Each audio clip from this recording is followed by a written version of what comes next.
Hello guys, welcome to the next video tutorial on Java programming for beginners. And in this video we will see what are hash set or sets and how we can use hash set in Java. Earlier in this series we have seen how to use array lists and linked lists in Java, or we can say we have seen how to use list in general in Java.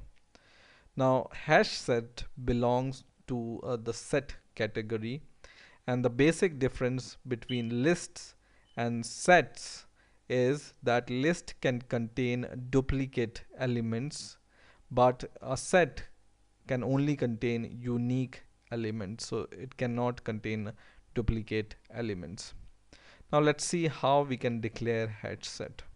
So you need to have this import called import java.util.asterisk, which is a wildcard which includes um, all the classes which are there in the util namespace. And now let's see how we can declare hash set.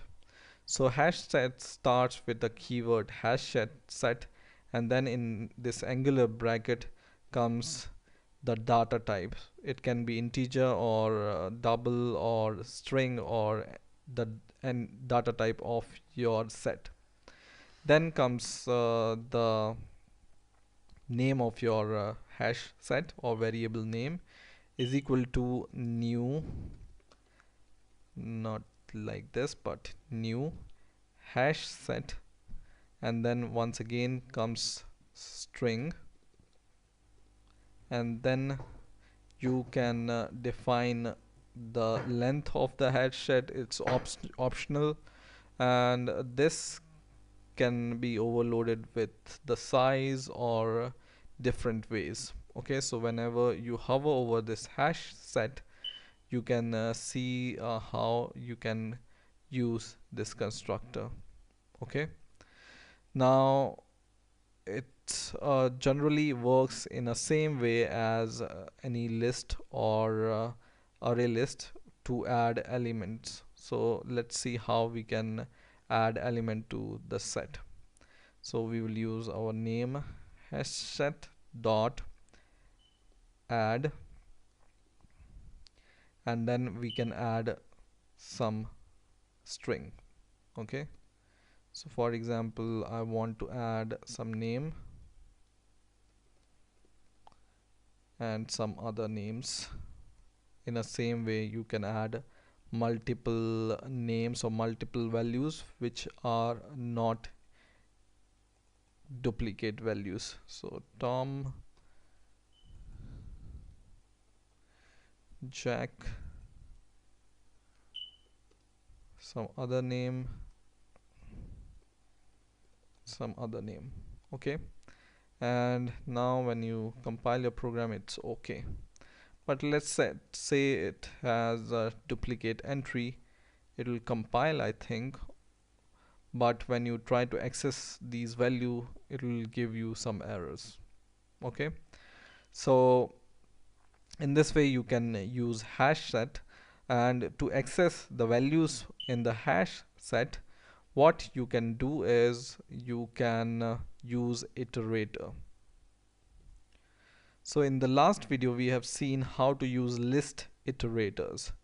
uh, in the same way you can use iterators normally, which you can use to iterate over your hash set or set in general, and you just need to use this iterator keyword and then the data type of your list, which is string in my case, then your variable name, for example itr, is equal to your name of your hash set dot iterator. Okay, and then this itr you can use to iterate over your values. For example, I can use while itr dot has next, as we have seen in the last video. If it has next value, then we can use sys control shift and then itr dot not here, but itr dot next, right? itr dot next. In a similar way, you can iterate over the list in reverse order. Let's compile it once. So it race over the list and gives or prints our list in ascending order from top to bottom.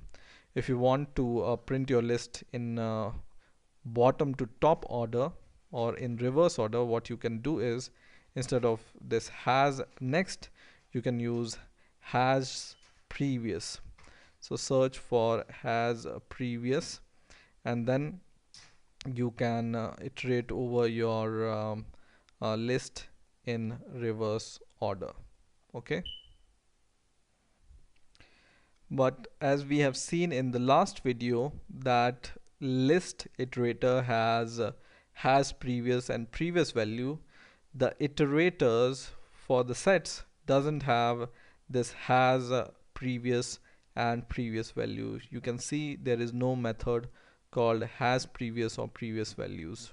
Okay, so only list iterators have has previous and previous values, but they have some other method like remove or clear this list. If you want to remove the values, you can use remove or clear method. So for example, I want to clear. Let's iterate over using has next, and before this we will remove some values. So for example, name dot remove. On the basis of object you can remove, or you can remove on the basis of your collection, or you can see these are the options you have to remove the values, right? Or if you want to clear, you can just use name dot clear, and it will clear all the values from your hash set, right? So it will clear all the values, and whenever you run the program, you will not see anything here because it has already been cleared. It has some other methods, so you can see, you can check the size of your list by using dot size method. You can check if the list is empty or not using is empty method. You can use add, we have already seen. You can add on the basis of some conditions, and there are some method you can try which you want to use. So you can just hover over this method and you will be able to see its use when you hover over it. So I hope you have enjoyed this video. Please rate, comment and subscribe, and bye for now.